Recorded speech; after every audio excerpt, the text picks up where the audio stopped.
Honestly, he's pretty big. He's like bigger than me. Hey guys, Mr. Pokey here, back with another video. So in this episode of my MOC progression, we've still essentially hit 30 out of 30 stars really easily, and I would dare say even easier than the previous cycle's MOC, right? Because this MOC cycle, the memory turbulence allows us to have an increasing defense reduction debuff, which allows our team to deal more damage. Except for this one particular stage, which is MOC 10, then you guys will see that later for yourselves.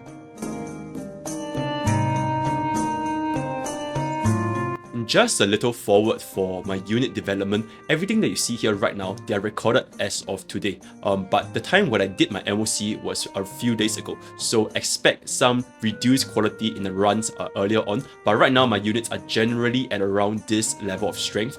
Some of them probably improved by quite a little bit, like for example my Luocha, he definitely improved by quite a lot. Where on the other hand, some of my other units, they were relatively untouched. Like for example, my Silverwolf's gears has been the same since like 2-3 weeks ago. She has been using this forever. As well as my Welt's gears, his gears also pretty much the same since 2 or 3 weeks ago. Basically, no change whatsoever. Just something interesting to add on. I know some of you guys may be asking me, do I build effect hit rate on Welt? As you guys can see, I don't, or rather very, very little, because my main purpose for him is to be a main DPS. So I don't really care if he applies the debuffs or not. And for my Sile, her gear is also unchanged, didn't really change since 2 or 3 weeks ago, or rather even longer than that because she was the first unit that I finally stopped farming. For my Tingyun, her gear was pretty much unchanged as well, maybe increased a little bit of her durability, but generally speaking, her gear was pretty much the same as well. My Fire Trailblazer, I pretty much didn't use her at all in my MOC, so I didn't really bother. As well as my Jingyuan, I also didn't use him at all. Then my Shu Sheng, I just raised her for the PvP. For my March, her gear was also relatively unchanged. I basically gave her most of my good tank sets that I have otherwise gotten from Fire MC and just transferred it to her instead because I was using her more than Fire MC. And then for my Asta, her gear was also relatively unchanged. I would say really not by any amount. Yeah, her gear was definitely unchanged, didn't touch at all. And then for Natasha, I also didn't really change her gear that much, but I did get some of the pieces from Fire MC to her as well, such as you can see the plus 15 hit and feet piece to increase her speed as well as some of her base stats, right? And finally for Pella, she's the only unit that I basically properly raised throughout for this week specifically because she was really, really cheap to raise. All I had to do was just upgrade her ultimate as well as her talent. And then for the gears, you can see it's really, really just random gears. All I wanted was just some speed and some HP, and that's that for Pella. So that is that for my unit development. The following footage will only feature me clearing MOC 6 to MOC 10 because MOC 1 to 5, most of my viewers have already cleared themselves. So without further ado, let's get into today's content.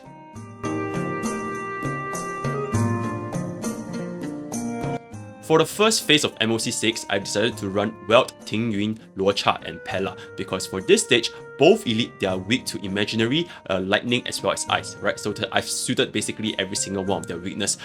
Welt here, as usual, he's just an excellent DPS against units that are weak to imaginary. And Pella over here, she's able to provide some sort of defense break as well as freeze if she manages to break. So there's a lot of utility coming from Pella as well. And since considering the fact that our MOC debuff this time is defense debuff, right? Stacking Pella's defense down will stack on even further with whatever defense down we get from the MOC stage. And as we said from my previous video, stacking defense break is an excellent way to increase your damage, right? You get increasing benefits the more you stack defense break. So I believe Pella over here just is an excellent choice for the first half of MOC 6. For Luocha and Tingyun, I think they're both pretty self-explanatory. Tingyun is an excellent support, providing energy and attack buffs that are all really, really good. And Luocha is just, well, he is currently the best healer we have as of version 1.1. And since the enemy are also weak to imaginary, then it is definitely a no-brainer when it comes to adding him to your team comp. Now, when it comes to the second phase of MOC 6, right, I think a lot of players generally have a lot of difficulties clearing this stage because players cannot decide whether they want to go for the branches or they want to directly target the deer itself. Sometimes, if the players do not have sufficient DPS to kill the Ebony Deer before he generates too many branches, then your entire team will eventually just collapse because there's just way too many branches for the team to deal with. On the other hand, if you decide to keep going for the branches and ignore Ebony Deer, then it's gonna eat into your win condition, right? Because you can't possibly only destroy branches, you still have to kill the boss eventually. So the key pointers to know when you want the 3-star MOC 6, especially for the Deer boss, you need to know when to hit the branches and when to hit the boss, and only after finding the right balance can you safely clear it with 3 stars within the sufficient turns, as well as making sure that your entire team just doesn't die. So for my team, I've decided to go into full offensive Sile, Silverwolf, Bronya, and Asta. I just straight up ignore any of the healers, any of the tanks, and just go all in damage because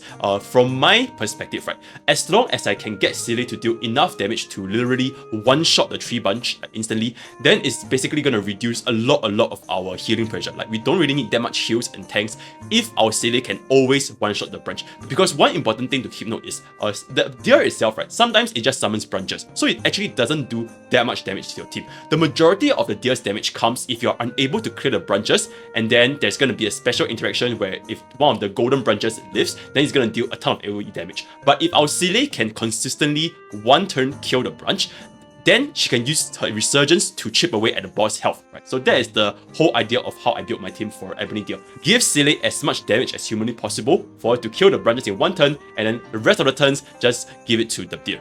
But of course, this is provided that your Sile is strong enough to one-shot the 3 branches.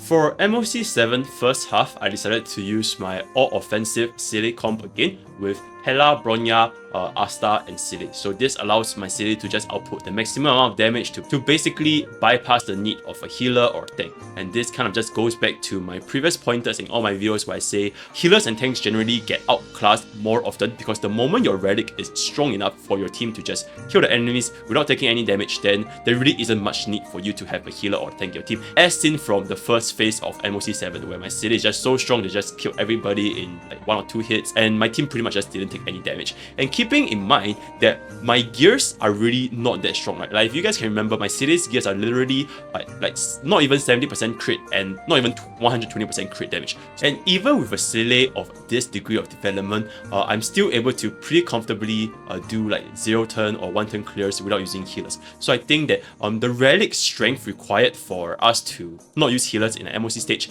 might not be as far as we imagine. Of course, this is only MOC 7, this is not MOC 9 or MOC 10, where the damage they do is really high and the health they have is also really high, right? So for those stages, you probably would still need to run healers, but it just goes to show that even under slightly 3 months, players already have the capabilities to basically do 0 to 1 turn clears for MOC 7, right? So imagine 1 year later, the amount of relic development you have for units is going to be much stronger, and maybe by then we should be able to all comfortably clear MOC 10 without healers. Now for the second half of MOC 7, I've decided to use Welt, Silverwolf, Ting Yun, and Luocha. For this particular stage, if you have Jingyuan, it's actually gonna be the ideal carry here, but because my Jingyuan's gears are really not there, I decided to not use him. However, you can still see that I'm able to pretty comfortably clear with just Welt and Silverwolf, because the main target that I want to focus on is gonna be the skinnier robot, right? The skinnier robot that does single target damage. And that robot, it is weak to imaginary. So for the other fat robot, he is not a threat because the mobs that he summons can easily be dispatched by Welt's ultimate as well as his AoE. So my main concern is gonna be the skinnier robot. And then Silverwolf is just there because Silverwolf is just gonna always be doing good Silverwolf things such as implanting weaknesses, defense down, attack down, speed down, and all kind of debuffs. And Luocha and Ting Yun, they're there to give the standard support that my Welt requires, right? In terms of both damage and survivability. So nothing much to say here, pretty straightforward.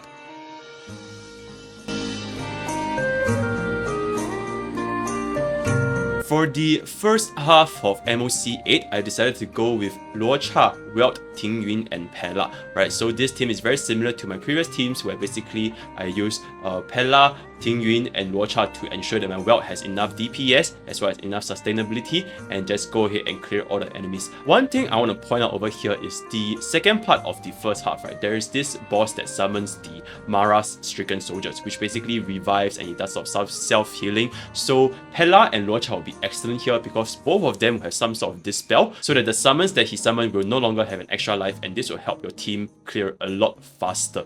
Now for the stage with 2 horses here at the first half of MOC 8, their mechanic is they'll shoot 1 arrow in your team and then they'll charge up the next shot, which is basically a delayed damage. So this is very easy for us to abuse with Welt because as long as they are broken or imprisoned or the speed is slower to the point where you can break them, then a large chunk of damage will be removed. And that's exactly what I did with my team over here, which essentially I made use of Welt's all the kind of debuffs and AoEs and slows to basically break them, so they'll pretty much never get their big damage off, which is the arrow, because I'll pretty much always break them, and that is the mechanic you want to do for this boss. So for the second half of MOC 8, I decided to do a Seele Hypercarry combo again with a slight adjustment of including Silver Wolf. Right, so it's going to be Silver Wolf, Seele, Bronya, and Asta. The reason why I added Silver Wolf over here is because one of the bosses later towards the end, the Guardian Shadow, she's not innately weak to Quantum. So I want Seele to implant the Quantum weakness on her so that my Seele can do the highest amount of damage possible. But other than that, this second half of MOC 8 is also really straightforward. All you have to do is always kill the other boss that does the huge AoE hits if you don't break him in time, right? So that's gonna be our highest priority. And for that boss, he already has a Quantum weakness by itself, so it's really quite easy to just kill him as soon as possible. Then after that, the boss is down, it's basically just 4 of your team against 1 Guardian Shadow, and it is gonna be very straightforward as well. One thing I want to point out over here is that I was stalling really long over here because I was trying to explain to my viewers that I will 100% be able to win this because I know that the Decaying Shadow is going to do the 9-stack Golden Age order kind of thing, right? So I know she's not going to be able to attack and potentially kill my Seele, and as such, I will definitely have enough damage to let my Seele kill this Decaying Shadow before she can get her attack off, right? So knowing the enemy's turn cycle and the skill order is going to be really important for MOC as well. For the first half of MOC 9, I decided to use Luocha, Welt, Pella, and Ting Yun, a very similar comp that I did for MOC 7, because Luocha also dispels a buff. And previously, in my last week of MOC experience, I didn't have Pella raised, right? So I took quite a while to kill all the little mobs that this guy summoned, which basically had revive mechanics. But since now I have Luocha and also I built my Pella, there's a lot of dispels in my team right now. So whenever he summons the little soldiers, it's going to be much faster for my team to get rid of them. And these soldiers are going to be quite annoying because there are 2 stages where this Disciples of Shapeshifter comes up, right? One in stage 2 and one in stage 3 with the horses. So having a dispel here really helps me with the clear. But other than that, nothing really much to say. Luocha is there to sustain, Ting Yun to give damage, Pella to do both defense down and dispel, and Welt is just doing Welt things. For the second half of MOC 9, I decided to run Natasha, Seele, Bronya, and Silver Wolf. Previously, I had a run where instead of running Natasha, I went for Asta for more DPS, but I realized that that team failed pretty miserably. I'm not gonna lie, we might have lost. Yeah, I think we might have lost.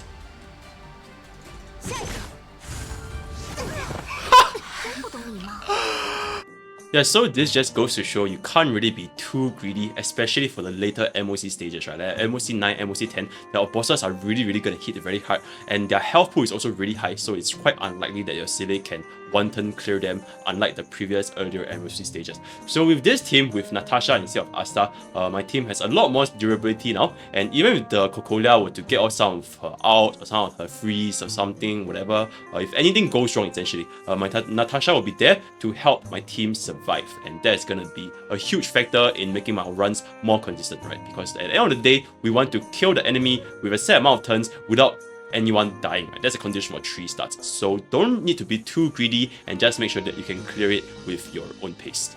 Now here's a part of the stream where even though I've added Natasha, I realized 2 things. Number 1, my Natasha back then was completely ungeared, right? That's why she was healing for so little and she was so slow, so I was a little bit upset about that. And number 2, I realized that we can actually still win this as long as our Bronya's Hone Your Strength triggers, right? As long as she triggers the +1 skill points, then my Seele will have enough damage to successfully kill Cocolia. I was gambling really hard on Bronya having that +1 skill point so that my Seele can basically E twice. If she's unable to do that, then it's pretty much gonna be game over for us, right? So enjoy the clip.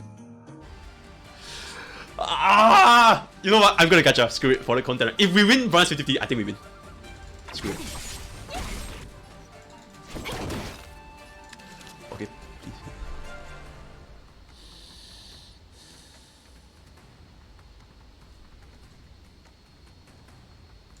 Oh yes! Oh my god! Wait, I think we win, right? Okay, if she crits, we win. Wait, if she, alright, she still needs to crit. If she doesn't crit, we might still lose.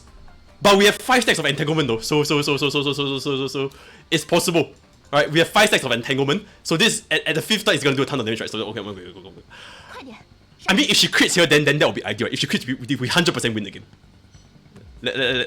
Oh my god, let's see. Yeah. Okay. Offhand. 3 stars. Okay. Please don't want to kill somebody. Oh my god! Yo, please! Oh my god. That would be huge actually. Okay, fantastic. Oh my god, please don't die. Oh, fantastic. Love to see it, love to see it. No! Oh my god, no.